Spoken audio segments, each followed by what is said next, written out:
오늘 우리에게 주시는 말씀은 구약성경 이사야서 17장 1절에서 11절까지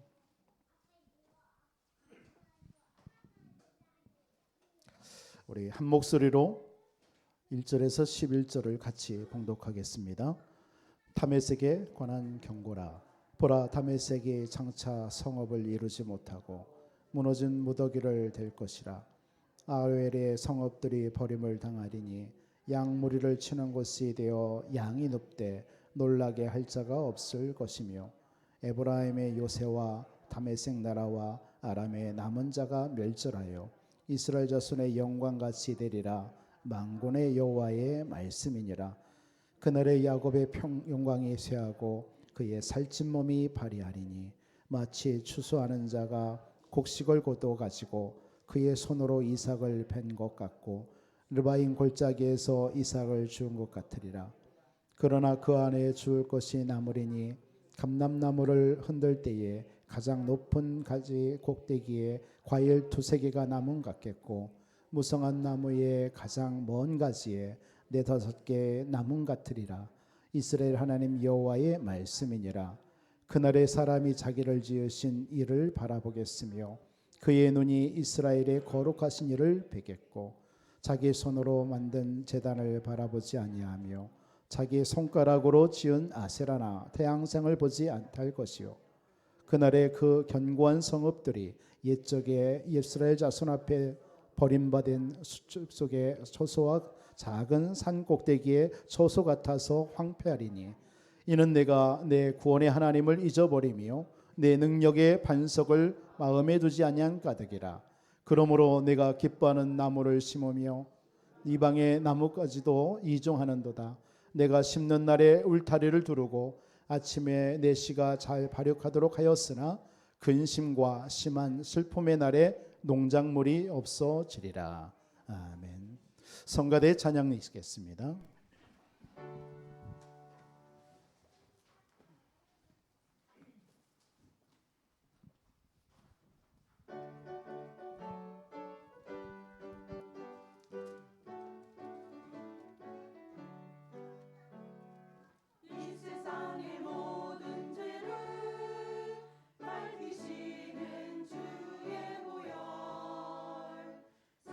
예수 그 귀한 피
할렐루야.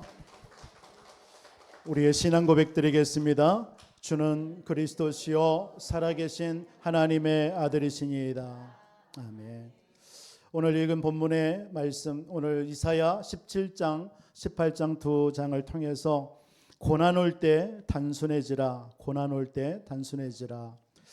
다른 말로 표현하면 고난 올 때 하나님께 귀 기울이라. 여러분들 그런 은혜, 오늘 은혜의 시간 되기를 주님의 이름으로 축복합니다. 많은 사람들이 고난을 당하고 어려움이 오면 복잡해지죠. 그 말이 뭐냐면 창세기 3장에 내 안에 있는 것으로 드러나게 되어 있습니다. 그러나 사실은 그 고난은 더욱더 그리스도 속으로, 복음 속으로, 오직 그리스도의 복음 속으로 들어가라는 하나님의 사인입니다. 우리는 반드시 이 하나님의 이 영적인 원리를 우리는 깨달아야 될 줄 믿습니다. 하나님은 고난당할 때, 여러분들 성도가 고난당하는 것은 하나님이 중요한 일을 하고 있다라는 뜻입니다.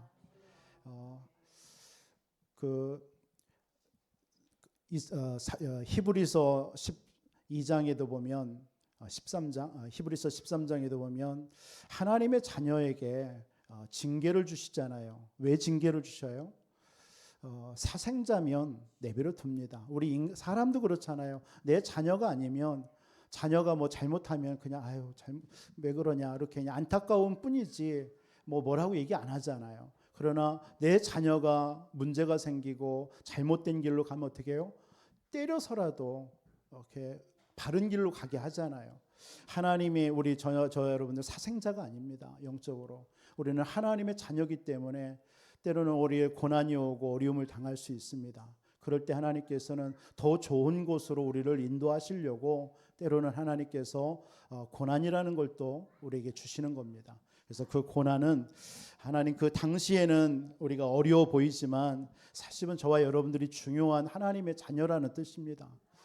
여러분들 하나님의 자녀가 아니면 고난 줄 이유가 없잖아요.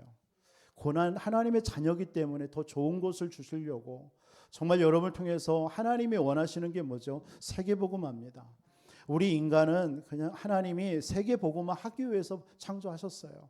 그래서 하나님께 영광 돌리고, 우리 그래서 인간의 근본 목적, 이때 창조된 목적의 그 첫 번째가 뭐예요? 소요의 문답이라는 신앙 고백서에 보면 일문일답이 우리는 하나님께 영광 돌리기 위해서요. 영화롭게 하려고요. 하나님께 영화롭게 돌린다는 게 뭡니까? 예배하고 기도하고 찬양하고, 또 하나님이 원하시는 소원이 뭡니까? 세계 복음화잖아요. 온 땅에 지금 세계 사람들이 하나님을 떠나 있지 않습니까? 그래서 사람 살리고 생명 살리는 그 일하는 거, 그게 우리가 해야 될 저와 여러분들의 삶인 줄 믿습니다. 그래서 고난 오는 이유는 그거 하라고, 단순하게 그거 하라고, 복잡하게 생각하지 말고, 이 문제 왜 왔을까? 무엇 때문에 왔을까? 누구 때문에 왔을까? 내가 잘못해서 왔나? 내가 실수해서 왔나? 이런 거 생각하지 말고 그냥 예배하고 기도하고 말씀 속으로 또 언약 속으로 들어가라고 합니다. 그렇게 단순하게 살라고요. 여러분들 신앙생활은 그겁니다. 여러분 고난과 문제가 왔을 때 자꾸 복잡하게 생각하지 마세요. 부모 때문인가? 내가 뭐 잘못해서 그런, 자꾸 그런 생각하면요, 창세기 3장 속에 있는 여러분이 자꾸 나와요. 그러나 그래, 나는 그리스도 안에서 구원받았다면 내게 고난이 왔다. 그래, 하나님께서 더욱더 예배하라고, 말씀 속으로, 기도 속으로, 그러면서 하나님이 원하시는 세계복음화 속으로 들어가면 돼요. 거기에 방향 맞추라는 것입니다. 우리가 고난당하는 사람을 볼 때도 그렇습니다. 종교의 눈으로 보지 말고 복음의 눈으로 보면 돼요. 요셉이 감옥에 갇혔잖아요. 노예로 갔습니다. 감옥에 갔어요. 그러니까 사람들 종교의 눈, 세상 지식의 눈으로 보면 잘못, 참 불쌍하다, 안 됐다, 뭐가 잘못해서 그랬겠지라고 이렇게 자꾸 얘기를 합니다. 그러나 아니에요. 요셉이 노예로 가고 감옥에 간 것은 요셉의 어떤 문제 때문에가 아니라 하나님께서 요셉을 통해서 하실 일이 있으니까 그겁니다. 우리가 이게 복음의 눈입니다. 심플하게 생각하세요. 단순하게 생각하시기 바랍니다. 여러분들이 일이 안 된다? 안 되는 게 아니에요. 그냥 여러분들 방향 맞추라고요. 오직 그리스도 복음, 전도, 세계복음화에 방향 맞추라고요. 그거일 뿐입니다. 여러분들, 그래서 여러분들이 기도하는 여러분들이 내용들이 있다면 여러분 기도의 내용도 그겁니다. 그냥 내가 말씀과 기도와 전도와 선교 이 속에 여러분들이 들어가면 돼요. 그겁니다. 그럼 나머지는 우리의 인생의 주인이 누구예요? 하나님이십니다. 내게 문제가 온 것처럼 느끼는 것은 내가 느끼는 거지, 하나님은 내 문제에 그렇게 그 문제 자체에 하나님은 중요하게 생각하지 않아요. 하나님 그 문제를 주셔서 하나님이 이루시려고 하는 그 뜻을 하나님은 이루실 뿐입니다. 여러분들 기도 가운데 한 주 캄보디아 선교, 저도 동남아는 처음이었습니다. 중국은 여러 번 다녀왔는데, 제가 미국 가기 전에 그 동남아 지역은 처음 이렇게 가봤는데 참 안타깝고 너무나 참 비참하고, 좀 우리 성도님들, 특히 우리 중직자, 우리 장로님들이나 우리 중직자분들도 그런 선교 현장 한 번씩 다녀오면서 좀 하나님이 우리를 부르신 우리 이유가 뭔가 이런 것들을 좀 생각하고 또 기도했으면 좋겠다는 마음을 그 선교 내내 생각하고 했습니다. 한 명의 어떤 오후 예배도 오늘 공교롭게도 헌신 예배, 선교 헌신 예배가 있는데 그때 잠깐 또 다녀온 보고도 드리겠습니다. 그 PPT로 영상 그 사진도 보여드리면서 좀 여러분들에게 선교 보고하는 시간을 갖겠는데, 아무튼 한 사람, 이 폴포트라는 한 명의 어떤 공산주의 그 사상에 잡혀 있는 사람 때문에요. 정말 250만 명, 300만 명이라고 하죠. 많게는 300만 명. 그 당시에 캄보디아 인구가 700만이니까 거의 3분의 1을 그냥 죽인 거예요.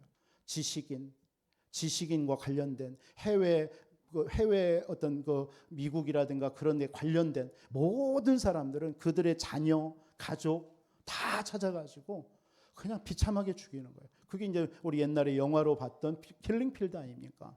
그게 그런 어떤 부분인데 얼마나 비참한지. 그러니까 그 한 나라가 그렇게 돼가지고요, 지식인들이 다 죽어가 버리니까 그 나라에 배우지 못한 사람들이 그 나라니까 지금도 그 무지, 가난 이런 곳에 빠져 있는 거예요. 우리나라 한국의 60년대, 70년대의 상황 그런 모습입니다.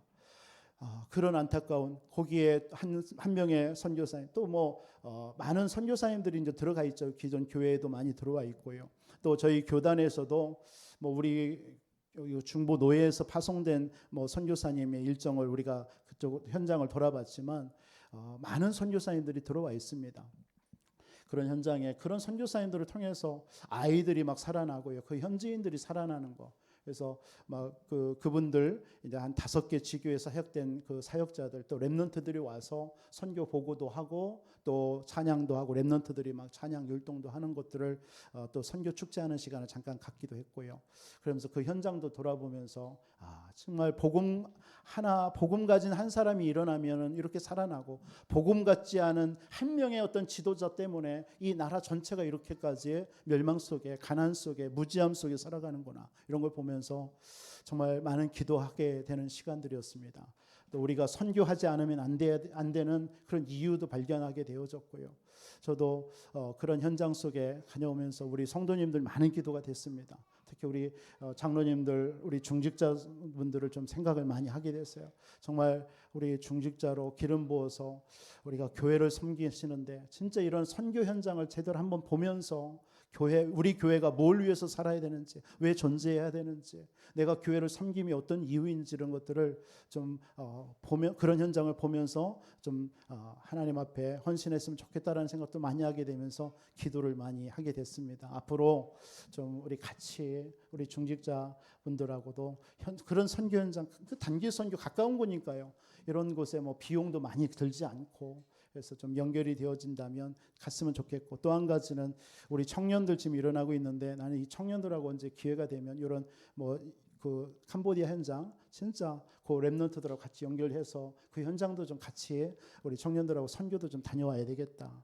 그래서 우리 청년들이 진짜 선교에 대한 눈이 열려지고 그 마음이 들어야, 그 품어져야 결국 우리 청년들을 통해서 하나님께서 다음 세대를 또 우리 맡길 수 있는 거 아니겠습니까? 그런 기도를 많이 하게, 기도 제목을 기도하면서 이번 선교를 다녀왔습니다. 우리 저와 여러분들 이번 한 주도 하나님께서 주시는 이 언약을 통해서 여러분의 삶 속에 고난이 왔다고 해서 낙심하고 두려워하고 염려하지 마시고요, 그 고난 속에서 더욱더 언약과 말씀과 정말 그 하나님이 주시는 그 비전 속으로 들어가는 그런 우리 모든 성도님들이 되어지기를 주님의 이름으로 축복합니다. 모세, 성경에 우리 모세가요, 살인 사건으로 미디안에서 숨어 지냈다. 그런데 그 고난이 그 모세에게 고난이 아니었잖아요. 그 시간에 창세기를 기록했단 말이에요. 얼마나 중요한 시간입니까? 여러분들 그 존 버년이라는 사람이 그 복음 전하다가 16년 감옥 생활했잖아요. 그 시간에 고난의 시간이 아니었잖아요. 그 시간에 하나님께서 나를 왜 이 감옥 안에 보냈을까? 그걸 놓고 기도하는데 글을 쓰기 시작했는데 그 글이 바로 철로역정입니다. 성경 다음으로 읽혀진 그 책이란 말이에요. 그러니까 여러분들에게 주시는 어떤 고난과 어려움이 사실은 단순하게 여러분들에게 고난을 당해서 어려움, 그게 아닙니다. 하나님께서는 여러분의 인생에 중요한 언약, 세계복음하는 언약을 가지고 불렀거든요. 그 세계복음하는 언약의 그 과정 속에 고난이 있는 거예요. 그럼 그 고난이 그 세계복음하고 당연히 연관되어 있겠죠. 그런 거란 말입니다. 그럼 그런 눈이 여러분들에게 열려진다면 여러분 고난에 대한 해석도 달라질 줄 믿습니다. 그래서 여러분 고난의 시간은 하나님께서 여러분의 미래, 저는 그렇게도 묵상되어졌습니다. 우리의 미래를 하나님이 준비하고 계신다. 당연하지 않겠습니까? 저도 돌아보니까 그래요. 제 인생에 많은 어려움도 있었고 굴곡도 있었습니다. 그때마다 사실은 그때는 참 견디기 힘들었어요. 그때는 참 빨리 벗어나고 싶었어요. 거기서 좀 빠져나오고 싶기도 하고 때로는 피하고도 싶었고, 그런데 피할 길을 주지 않더라고요. 그러나 그 시간이 지나고 나니까 그게 내게 다 유익이었습니다. 그게 바로 고백된 겁니다. 여러분들에게 지금 있는 고난, 사실은 하나님께서 미래를 하나님이 준비해 놓고 있는 것이고요. 중요한 응답과 축복을 여러분들을 통해서 해야 되기 때문에 하나님이 지금 잠깐 여러분들을 그 고난 속에 인도해 놓으신 줄 믿으시기 바랍니다. 그 시간에 그래서 뭐예요? 진짜 언약 잡고 기도하세요. 그때 진짜 여러분들에게 어떤 자녀나 가정이나 남편이나 여러분의 어떤 경제나 모든 것에, 건강에 여러분들 문제가 왔을 때요, 진짜 여러분 언약 잡고 한번 기도해 보세요. 말씀 속으로 들어가 보세요. 그겁니다. 하나님의 사인은 그거밖에 없습니다. 그때 하나님께서는 여러분들에게 가장 좋은 거 준비해 놨어요. 이 마지막 때 갈 때일수록 우리가 모이기를 패하고 말씀 듣지를 않고 기도하지 않습니다. 그렇잖아요. 이건요 성경의 말씀 아닙니까? 우리가 여러분들이 진짜 마지막 때일수록 같이 모여서 기도하고 말씀 예배드리고 하나님 앞에서 우리가 진짜 바로 서야 되는 그런 시간일 줄 믿습니다. 그래서 하나님께서 우리에게 때로는 고난과 어려움을 주는 겁니다. 그래서 여러분들에게 오늘 고난을 통해서 단순해지는 그런 어떤 은혜가 있기를 주님의 이름으로 축원드리겠습니다. 이번에 그 사진을 아마 우리 원로 목사님이 올렸는가 봐요. 그래서 목사를 찾아라. 담임 목사 어딨냐. 아무리 찾아봐도 없더라. 숨은 그림을 찾았는가. 몇 분이 말씀을 해요. 오늘 아침에도 장로님이 목사님 어딨냐고. 키가 작아가지고 뒤에 서 있지 말라 하는데 어쩔 수 없습니다. 키가 작은 거 어쩔 수 있겠습니까. 그런데 또 제가 그 노예의 그래도 제일 막내 아닙니까. 그러니까 앞에 설 수가 없네 또. 그래서 뒤에 이렇게 있다가 얼쩡거리다 보니까 사진이 찍혔는데 보이지가 않는 거예요.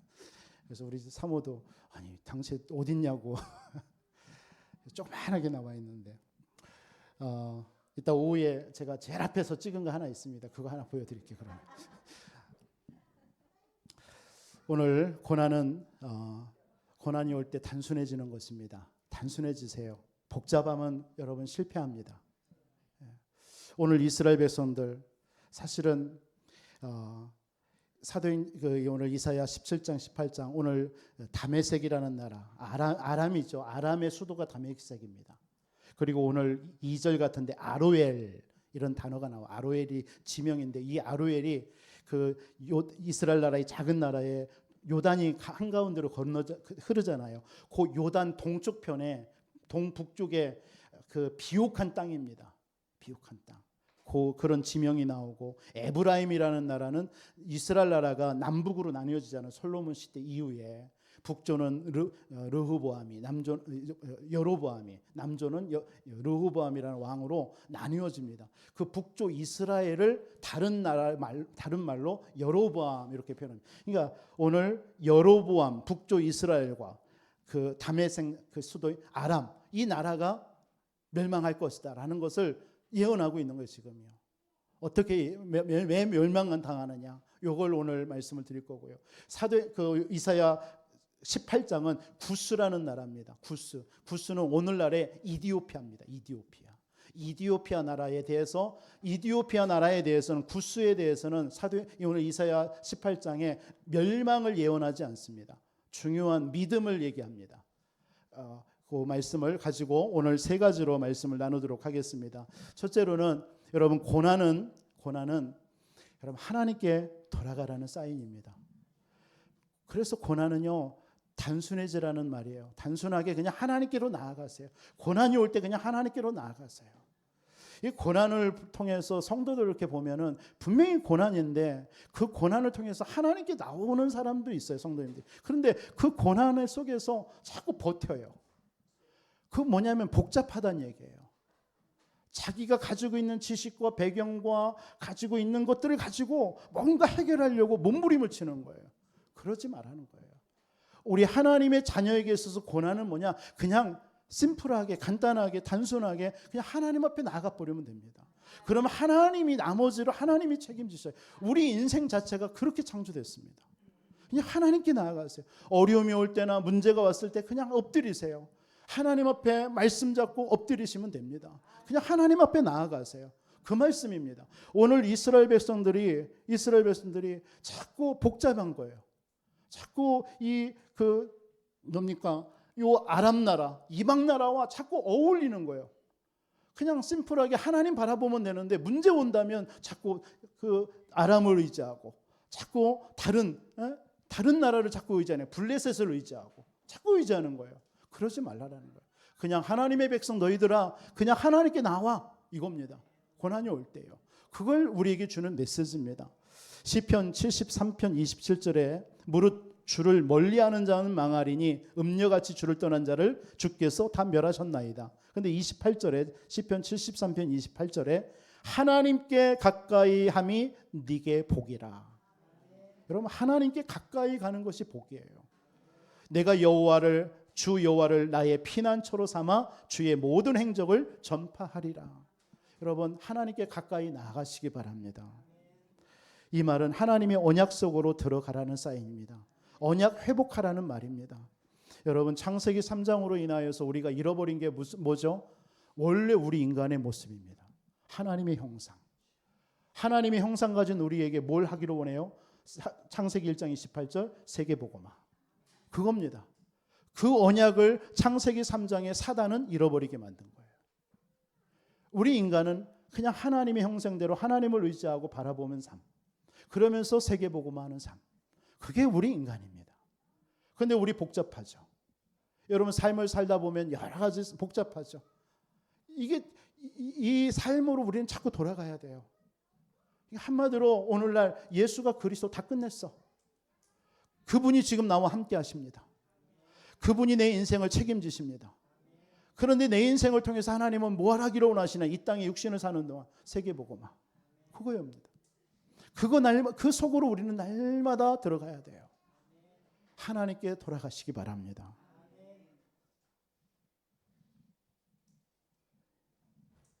이스라엘 백성들이 요셉을 통해서 요셉 때문에 기근이 오니까 요셉에 의해서 애굽으로 왔잖아요. 그런데 이스라엘 백성 어디에 머물러 있었어요? 고센 땅이잖아요. 고센 땅. 그렇죠? 여러분 잘 아시잖아요. 창세기 45장 46장에 보면요.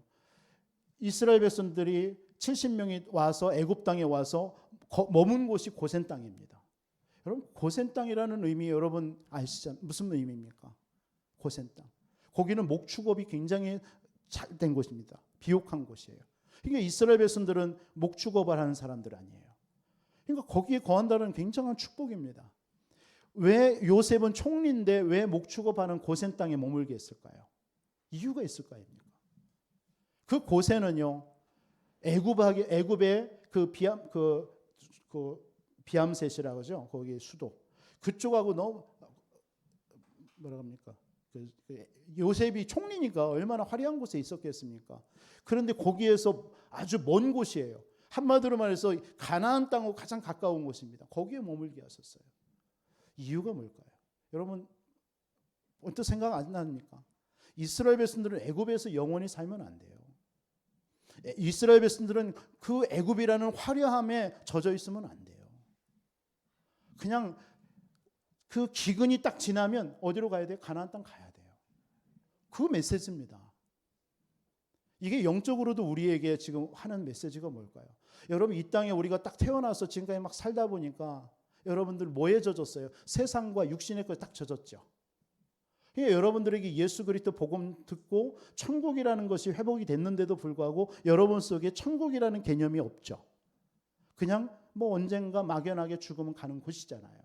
가끔 천국에 대해서 얘기한 사람 들으면 아 그렇다라고 하죠. 근데 여러분이 한 주 오늘 예배를 끝나고 내일부터 한 주 지나가는 삶 속에 여러분이 천국에 대한 소망 이걸 생각하면서 살아가는 사람 얼마나 있을까요? 그게 무엇입니까? 세상에 그만큼 복잡해졌다는 얘기예요. 세상 것에 너무나 많은 것들이 물들어 있다는 얘기예요. 이스라엘 백성들이 그것 때문에 400년 동안 애굽에 노예됐던 거예요. 그거 말하는 거예요. 빨리 떠나야 되는데 흉년이 끝나자마자 빨리 가나안 땅, 약속의 땅, 메시아가 올 땅으로 가야 되는데 안 가는 거예요. 여호와 여러분들의 신앙도 어쩌면 우리를 수가 있습니다. 여러분, 고난은요 우리에게 뭘 주는 거예요? 단순해지라는 거예요. 떠나라는 거예요. 복잡하게 살지 말라는 거예요. 거추장스럽게 살지 말라는 거예요. 그 의미입니다. 그게 복음입니다. 여러분, 복음이라는 게 뭐예요? 단순한 겁니다. 문제 왔다? 그래, 창세기 3장. 이 문제 해결할 수 없어. 그래서 그리스도. 다 끝냈었어요. 그리고 그분이 나와 함께 하셔요. 여러분들의 문제 이렇게 생각하고 다 끝냈구나. 그래서 오죽하면 예수님께서 뭐라고 말씀해요? 우리가 기도하면 받은 줄로 알래요. 아니, 안 받았는데. 여러분, 안 받았다고 생각되잖아요. 응답 없잖아요. 근데 하나님은 뭐라고 얘기합니까? 받은 줄로 알래요. 그게 우리의 신앙입니다. 심플하게 생각하세요. 문제 있습니까? 문제 없어요. 문제 아니에요. 여러분, 고난입니까? 고난 아니에요. 근데 여러분, 고난이라고 생각하잖아요. 왜요? 그게 바로 복잡한 창세기 3장 속에 이 세상의 이론과 지식에 의해서 내가 지금 가득 차 있는 거예요. 그래서 그 문제를 해결하려고 여러분 어때요? 몸부림치잖아요. 뭔가를 붙잡잖아요. 뭔가를 의지하잖아요. 그게 우리의 복음 안에서도 들어와 있는 거, 우리의 모습입니다. 뭐가 하면 되고 안 되고 자꾸 이런 기준이 있습니다. 그 기준이 무슨 상관입니까? 말씀이면 되고 그리스도면 되고 복음이면 되는데 자꾸 이래야 된다 저래야 된다 생각합니다. 우리가 가지고 있는 기준과 그런 어떤 생각 가지고 또 판단하는 겁니다. 그러니까 복잡해지는 거예요. 저와 여러분들의 인생 창세기 3장으로 인해서 하나님 떠난 영적 문제, 사단에게 잡혀서 살아갈 수밖에 없는 인생이었습니다. 그 인생 속에서 우리를 그리스도께서 참 제사장, 참된 선지자, 참된 왕 대신 그리스도께서 우리를 해방시켜버린 겁니다. 여러분, 그 언약만 붙잡으라는 것입니다. 그 언약 붙잡으세요. 오늘 그 이사야 보면요, 이사야 7장에 보면 이 북이스라엘이요 아람과 동맹하였다라고 그랬어요. 그 말이 뭡니까? 복잡하게 또 동맹하는 거예요. 아람 나라를 의지하는 거예요. 그냥 하나님만 함께 하면 되고 하나님만 의지하면 되는데요. 그러니까 어떻게 합니까? 이 나라 결국은 아람 나라는 멸망하거든요. 그러니까요, 아람 나라 멸망할 때 이스라엘을 도매금으로 여겨져서 같이 망해버리는 거예요. 그 메시지가 오늘 이사야 17장입니다. 그래서 하나님께 단순하게 살라라는 거예요. 다메섹 의지하지 말라는, 아람 의지하지 말라라는 거예요. 그거 말하는 겁니다. 다 멸망할 것이다. 저 아람 나라 다 멸망할 것이다. 그것 때문에 너희들도 망할 것이다 라고 얘기하는 거예요. 그래서 하나님께 돌아가는 거예요. 여러분, 고난이 옵니까? 어려움이 있습니까? 하나님께 돌아가세요. 하나님만 의지하시기 바랍니다. 주님만 함께 하시면 됩니다. 다른 거 없어요. 요셉이 승리했던 것이 뭔지 아세요? 요셉의 승리 비결? 창세기 39장 2절. 여호와께서 요셉과 함께 하셨다. 요셉은요, 고난이 오고 어려움이 오고 형들의 시기, 갈등이 왔을 때도 복잡하지 않았어요. 하나님은 나와 함께 하셔. 하나님은 아셔. 이거였습니다. 그게 요셉이 승리할 수 있는 비결이었어요. 시편 23편 4절에 보니까요, 다윗 보세요. 쫓기는 중에 쓴 시 아닙니까? 사망의 음침한 골짜기로 다닐지라도 내가 해를 두려워하지 않을 것은 주께서 나와 함께 하심이라. 다윗은요 복잡하지 않았습니다. 왕임에도 불구하고 복잡하지 않았어요. 단순했어요. 그냥 하나님만 의지했어요. 하나님께로 돌아갔어요. 여러분 그런 신앙인들 되시기를 바랍니다. 그냥 그리스도 붙잡으세요. 이런저런 문제 갈등 올 때 여러분 자꾸 그 갈등과 문제와 어떤 환경에 묶이지 마시고요. 그냥 그리스도 생각하세요. 그러면 여러분은 심플해집니다. 그러면 심플하게 하나님이 여러분의 인생 해결해 주십니다. 나는 왜 안 될까? 나는 왜 응답이 없을까? 그건 여러분들의 생각이에요. 여러분들의 시간 속에서 여러분들이 자꾸 생각하는 거예요. 응답 없으면 어떻고? 여러분들이 생각할 때 실패라고 생각하면 어떻습니까? 그게 실패입니까? 아니잖아요. 우리가 그리스도고 그리스도 붙잡았다면 구원받았고 하나님의 자녀 됐잖아요. 그럼 끝이잖아요.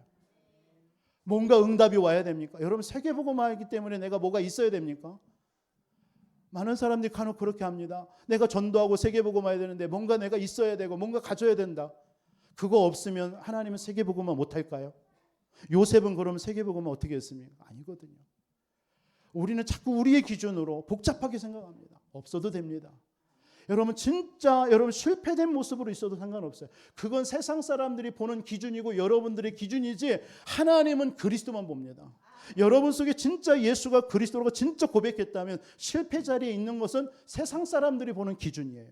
여러분들이 그 창세기 3장의 눈으로 보는 기준이에요. 여러분 실패 아닙니다. 그리스도 붙잡았다면 여러분 승리자입니다. 여러분 영원한 승리자입니다. 이 땅에 어떤 응답 없어도 상관없습니다. 여러분들은 여러분 구원받았고요. 여러분 천국 백성입니다. 여러분 하나님께 돌아가시기 바랍니다. 고난이 왔을 때 자꾸 세상 것 의지하지 마세요. 이스라엘 백성들이 고난이 오니까 자꾸 아람 나라 의지하는 거예요. 그게 실패하는 겁니다. 하나님과 연결되고 하나님과 함께하는 언약 붙잡는 그런 생 되시기를 주님의 이름으로 축원드립니다. 사무엘상 17장에 보니까 다윗 보세요. 골리앗과의 싸움에 갔는데 복잡하지 않았어요. 하나님이 나를 아버지를 통해서 심부름 오게 했네. 저 할례 받지 못한 이 골리앗이 막 내가 믿는 하나님을 모욕하네. 심플하게 그냥 나간 거예요. 내가 나가겠다. 그러니까 뭐예요? 형들이 너는 교만하다. 가만히 있어라 얘기하잖아요. 그런데 또 사울왕한테 가니까 너는 소년이고 장수인데 넌 되겠냐? 많은 사람들은요. 사울왕이나 형들은요. 복잡하게 생각한 거예요. 뭔가 저 골리앗 3m 되는 골리앗을 이기려면 뭔가 무기도 있어야 되고 뭔가 훈련도 받아야 되고 뭔가 이런 걸 계산합니다. 그걸로 다윗을 본 거예요. 하나님은요. 그걸로 그 전쟁에서 승리하는 게 아닙니다. 다윗은 뭐라고 나갔습니까? 당당하게 나가잖아요. 돌멩이 하나 딱 가지고 나갑니다. 그러니까 그 골리앗이 너는 나를 개로 여기냐? 왜 막대기를 가져왔느냐? 비웃었잖아요. 그때의 다윗이 한 말입니다. 여러분 잘 아시죠? 너는 칼과 창과 단창으로 내게 나왔지만 나는 네가 지금 모욕하는 만군의 여호와의 이름으로 내가 나왔다. 그거면 됩니다. 여러분 신앙생활은 그거면 돼요. 여러분 골리앗이라는 고난 속에 다른 거 준비할 필요 없어요. 예수가 그리스도. 그분이 나의 모든 문제를 끝냈다. 그분이 지금 나와 함께하면 된다. 이거면 돼요. 그곳에 하나님은 승리를 주실 줄 믿습니다. 베드로전서 5장 6절에 그러므로 하나님의 능하신 손 아래서 겸손하라. 때가 되면 너를 높이시리라. 7절에 뭐라고 합니까? 너희 염려를 다 주께 맡기라. 이는 그가 너를 돌보심이라. 여러분 고난이 옵니까? 하나님 의지하시 바랍니다. 하나님 바라보세요. 그러면 하나님이 여러분의 인생을 돌보실 줄 믿습니다. 그런데 오늘 10절에 보세요. 이스라엘 백성들이 왜 망하냐? 왜 아람 나라가 왜 망하느냐? 10절에 네가 내 구원의 하나님을 잊어버리며 네 능력을 반석을 마음에 두지 아니한 까닭이다. 하나님을 의지 안 했대요. 여러분 하나님께 돌아가시기 바랍니다. 하나님 의지하시기 바랍니다. 사람 의지하면요 자꾸 저도 그렇더라고요. 예전에 사람 의지하거나 뭔가를 의지하면요 조급해져요. 급해지더라고요. 왜요? 그걸 의지하니까. 그것이 나를 해줘야 되는데 그 내가 의지했던 것이 해결돼야 되니까 막 조급해지는 거예요. 그런데요 하나님께 돌아가면요 단순해지더라고요. 복잡하지 않습니다. 여러분은 어떻습니까? 고난이 올 때 혼잡합니까? 아니면 여유를 갖고 편안합니까? 여러분 어때요? 어때요? 얘기해 보세요. 여러분 고난이 왔을 때 막 복잡하면서 막 불안하면서 어떻게 해야지 이렇습니까? 아니면 뭐 그리스도 예수가 그리스도인데 다 끝냈잖아. 나 하나님의 참 이렇게 막 좀 여유가 있습니까? 어떤 종류입니까? 그래서 고난이 오면 믿음이 보인다 하잖아요. 믿음이 보여요.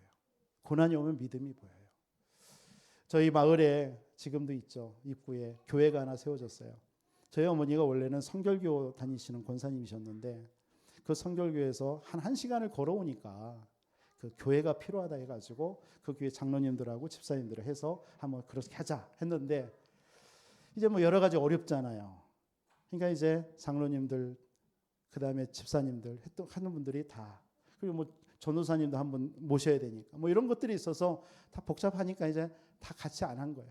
그러니까 우리 어머님은 우리 마을에 하나 교회가 하나 세워져야 된다라는 마음 하나 때문에 기도하시고 그러다가 이게 대전에 그 목원대학교 그 전도사님하고 이렇게 연결이 된 거예요. 그래서 연결해서 이제 교회를 이제 처음에 빈집을 하나 얻어서 거기서 얘기했고 거기서 우리가 이제 중고등학교 때 거기 갔죠. 같이 우리 마을에 있는 애.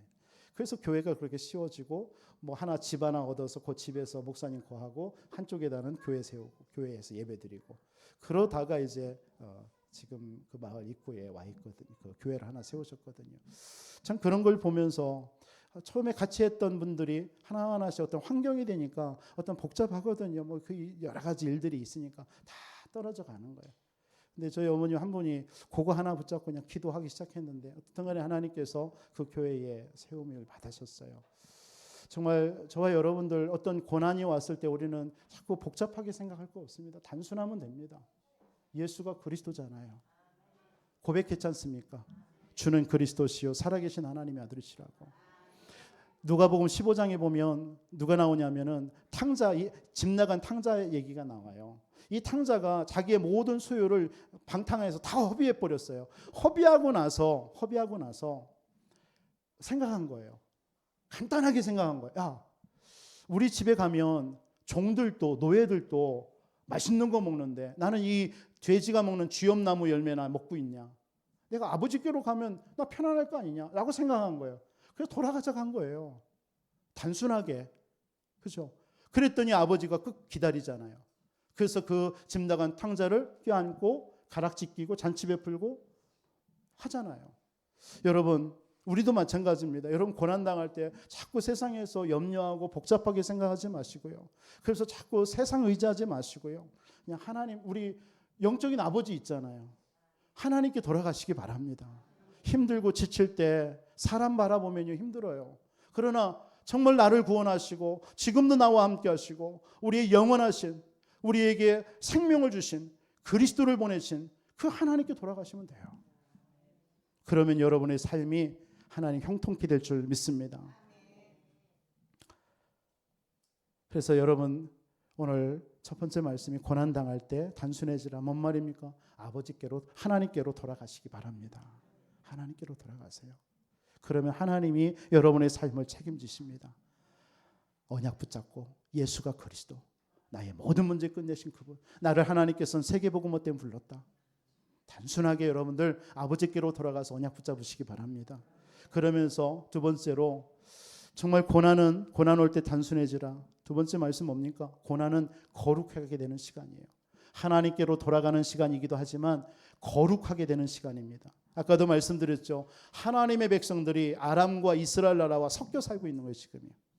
그러니까 정말 세상과 섞여 살으니까요. 하나님이 고난이라는 걸 딱 줘가지고 그 섞여 있는 곳에서 빠져나오게 만드는 거예요. 그래서 이 거룩함이라는 말이 뭐냐면 구별이라는 말이에요. 다른 말로 구별하다. 그리고 다르게 살다라는 말이에요. 거룩함이라는 것은. 그러니까 여러분 고난이 올 때 하나님은 때로는 여러분들을 구별시키는 겁니다. 어릴 때 여러분들도 경험해 보셨잖아요. 나쁜 친구들하고 어울리다 보면 같이 고난당하죠. 어렸을 때 나쁜 친구들하고 제가 나쁜 짓을 한번 해보니까요. 집에 와서 그것 때문에 부모님들한테 엄청 혼났거든요. 잠깐 그 나쁜 친구들하고 어울렸다라는 그 고난 문제 때문에.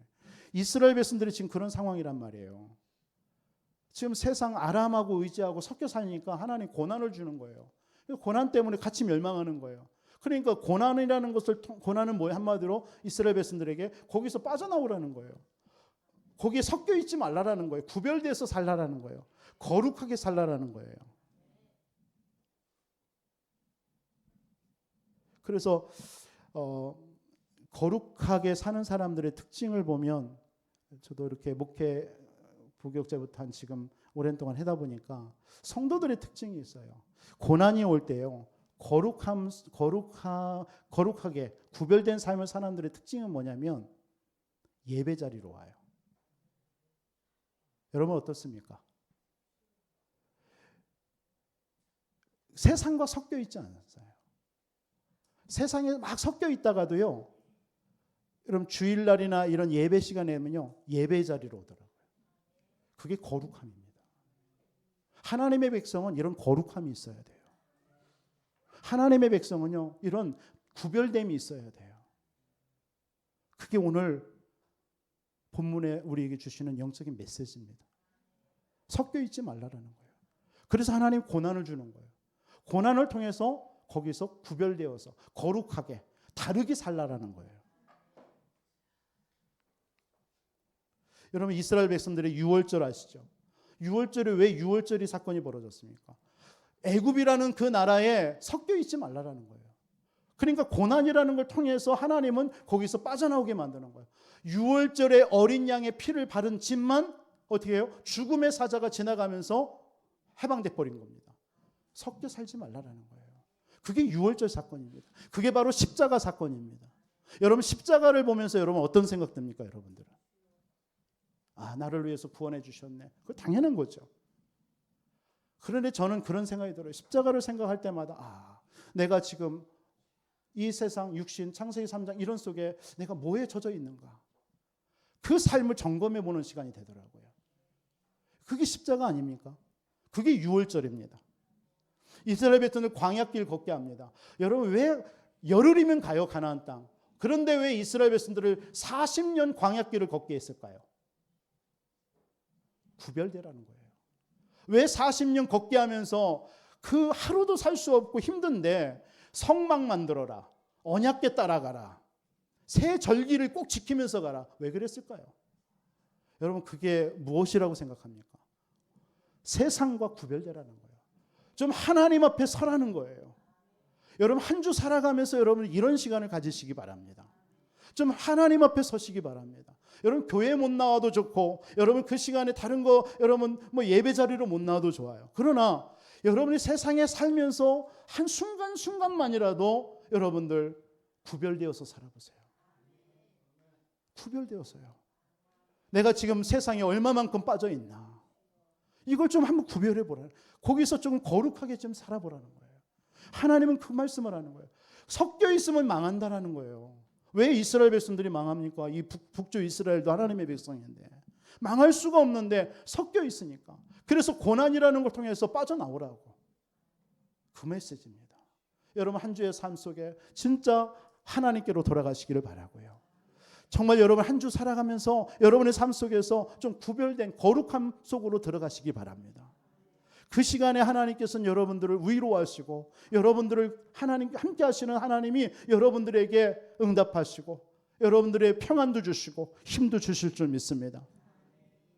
그래서 여러분이 이 땅에서의 삶은, 우리는 자꾸 구별된 삶을 사는 것이 그게 신앙의 힘입니다. 신앙생활 응답받는 사람, 승리하는 사람들 보면요, 그 힘이 있어요. 막 세상에서 있다가도요, 진짜 예배라든가 기도라든가 말씀과 전도 이런 쪽에 하면요, 딱 구별시켜버려요. 그런 분들이 있습니다. 여러분 그런 삶을 살아보세요. 여러분 세상에서 우리가 안 섞여 살 수는 없어요. 그러나 살다가도 여러분 자신이 진짜 조금 그런 세상에서 나를 좀 동떨어져서 멀리서 그 여러분 자신을 좀 바라보는, 그런 세상을 바라보는 그런 시간을 가져보시기 바랍니다. 그게 예배고 기도고 그게 전도고 선교고 그게 십자가입니다.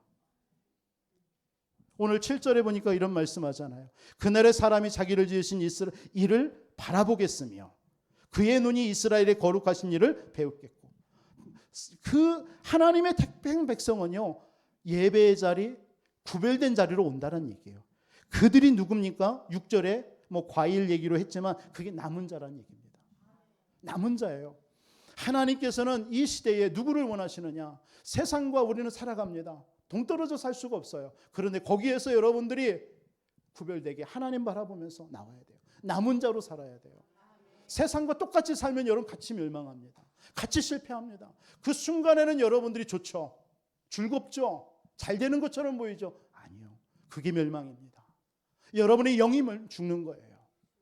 구별되세요. 구별되세요. 여러분 진짜 여러분들의 고난과 위기를 통해서요, 다르게 사시기 바랍니다. 다르게 사세요.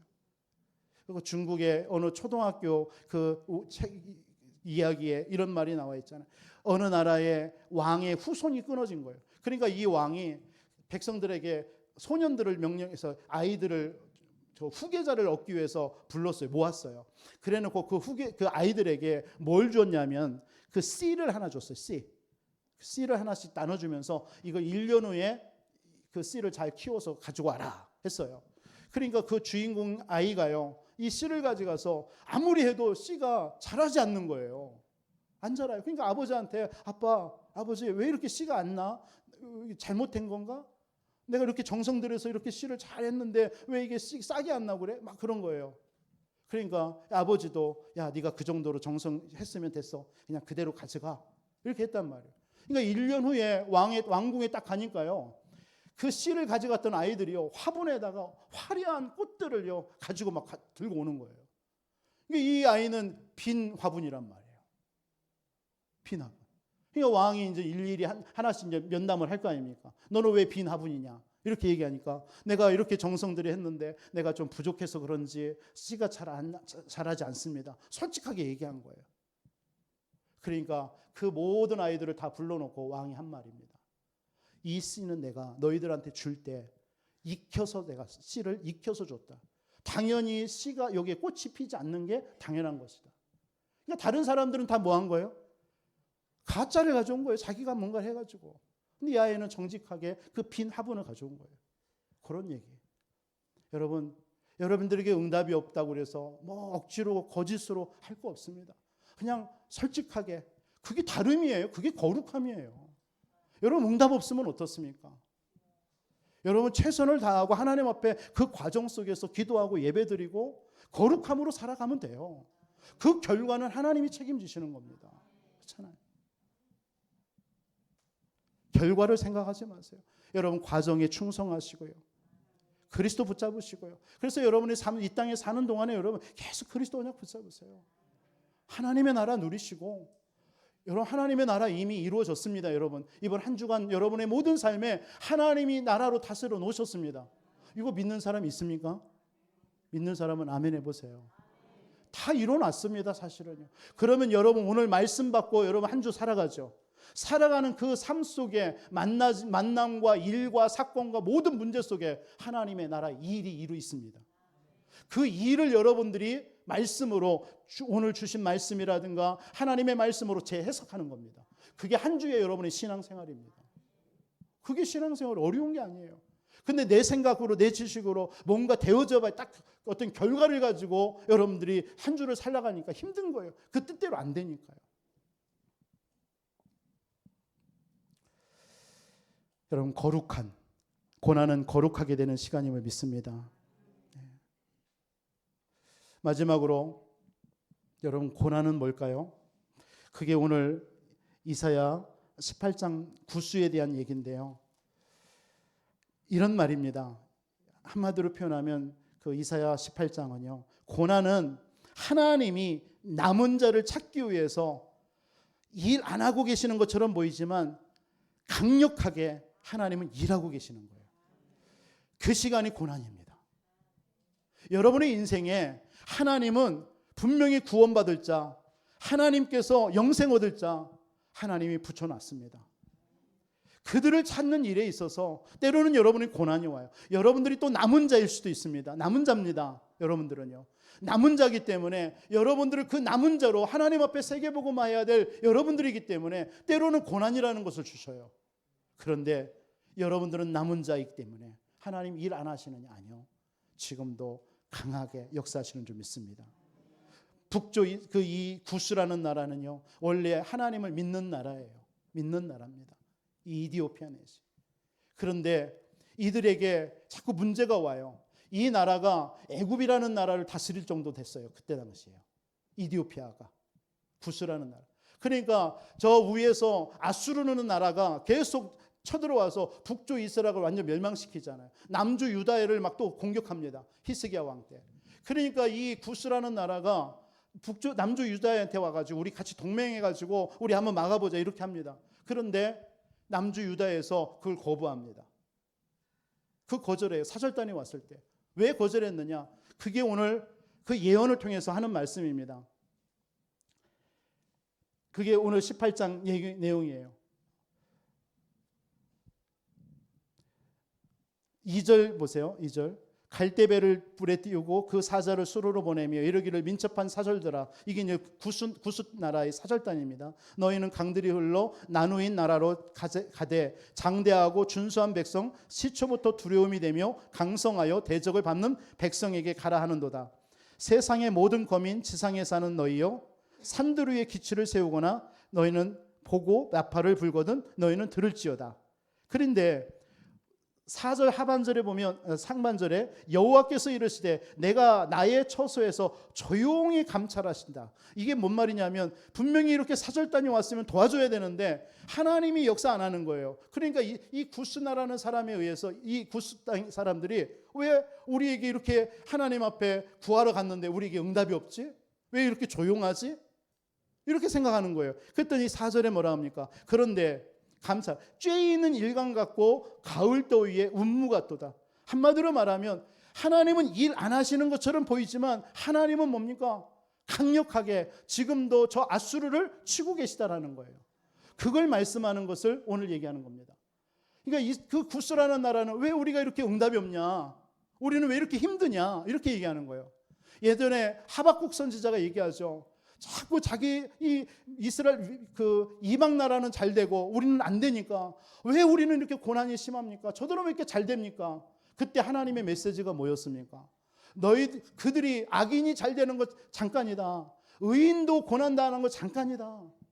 오직 의인은 믿음으로 말미암아 사는 것이다. 그 메시지를 줬거든요. 오늘 구스라는 나라에게도 그 말씀을 똑같이 얘기하는 거예요. 그러면서 5절, 6절까지 뭡니까? 그 나라 다 하나님께서 치시겠다라는 얘기예요. 그 얘기입니다. 그러면서 7절에 하이라이트죠. 7절에 뭐라 합니까? 같이 한번 보세요. 그때에 강들이 흘러 나누인 나라에 장대하고 준수한 백성 곧 시초부터 두려움이 되며 장성하여 대적을 밟는 백성이 만군의 여호와께 드릴 예물을 가지고 만군의 여호와의 이름을 두신 곳 시온산에 이르리라. 이들이 다 이제 응답이 되었으니 하나님 앞에 시온산이라는 것은 여호와의 산, 하나님이잖아요. 하나님께 와서 예배 드릴 거라는 거예요. 결국은 뭡니까? 지금 잠깐 안 되는 것처럼 보이지 아니요. 하나님은 지금도 일하고 계시는 줄 믿으시기 바랍니다. 하나님은 지금도 이 땅을 살리기 위해서 남은 자를 찾고 계시는 것입니다. 일 안 한 것, 우리에게 고난이 당하니까 하나님은 일 안 하시나? 하나님은 응답 안 하시나? 때로는 여러분 그럴 때 많죠. 왜 나에게 응답하지 않지? 왜 역사하지 않지? 아닙니다. 하나님은 지금도 그 남은 자를 찾기 위해서 강하게 지금도 조용하면서도 강하게 일하고 계심을 믿으시기 바랍니다.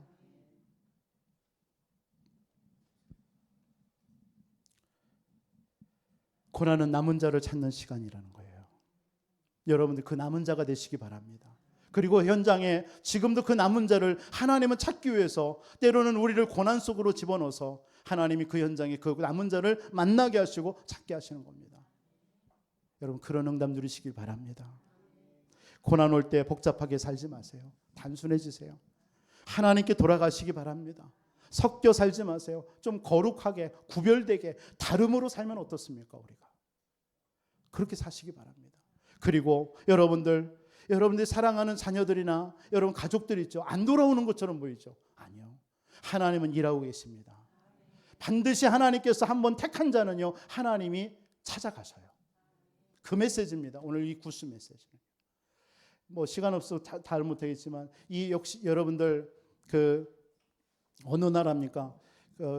성경에 보면 그 바사 제국 있잖아요. 바사 제국. 이게 페르시아입니다. 페르시아. 지금의 이란입니다. 이란 땅. 그때 그 바사 제국의 왕이 이스라엘 나라가 그 바벨론의 포로로 있을 때 다 돌아가게 한 왕이 누굽니까? 그게 고레스 왕입니다. 그 고레스 왕이 바사 제국의 왕이란 말이에요. 이 불신자 고레스 왕이요, 이스라엘 백성들을 다 포로에서 돌아가도록 만들었어요. 하나님은 그 나라를요 기억하고 계세요. 제가 최근에 들었던 얘기인데요. 지금 이란 땅이요 모슬렘으로 강성하잖아요. 그런데요 거기에 예수 믿는 자들이요, 기독교인들이요 급증하고 있어요. 급증이요. 수만 명씩 일어나고 있대요. 저는 그런 걸 보면서 야 그래, 이 이디오피아 이 구스 땅, 사도행전 9장 제 8장에 나오죠. 이디오피아 내시. 하나님은요, 하나님이 택한 자를요 기억하고 계세요.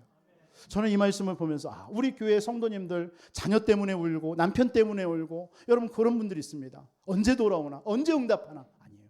반드시 하나님 그날이 옵니다. 반드시 하나님께서는요 여러분 한 사람이 남은 자기 때문에 여러분 한 사람을 통해서 반드시 그 자녀들, 그 가족들을 하나님께로 돌이켜 올 줄 믿습니다. 그 메시지입니다. 오늘 세 가지. 고난 올 때 단순해지라. 하나님께로 돌아가시기 바랍니다. 여러분 섞여 살지 말고 좀 구별되게 거룩하게, 좀 다른 것과 다르면 어떻습니까? 다르게 사시기 바랍니다. 세상과 어울려 살 필요 없어요. 그렇게 오래. 그리고 여러분들 남은 자 하나님 찾기 위해서 지금도 하나님은 강하게 일하고 계시기 때문에, 혹여나 여러분의 자녀들 때문에 정말 낙심되어 있다면 여러분 기도하시기 바랍니다. 여러분 사랑하는 남편과 가족 때문에 여러분들이 힘든다면 여러분 기도하시기 바랍니다. 반드시 하나님 기억하고 계세요. 돌아오게 하실 줄 믿습니다. 욥기서 42장 5절의 말씀처럼 내가 주께로 대하여 귀로만 듣기만 하였사오나 이제는 눈으로 배움나이다. 여러분 증거를 주실 줄 믿습니다. 살아계신 아버지 하나님, 이번 한 주 사랑하는 모든 성도님들에게 하나님 고난 때문에 낙심하거나 그것 때문에 세상과 세상 의지하고 사람 의지하지 말게 하시고, 더욱더 하나님을 의지하게 하시고 오직 그리스도 언약 붙잡고 하나님 앞에 나아가는 귀한 백성들 되어줄 수 있도록 축복해 주옵소서. 살아계신 예수 그리스도 이름으로 기도합니다.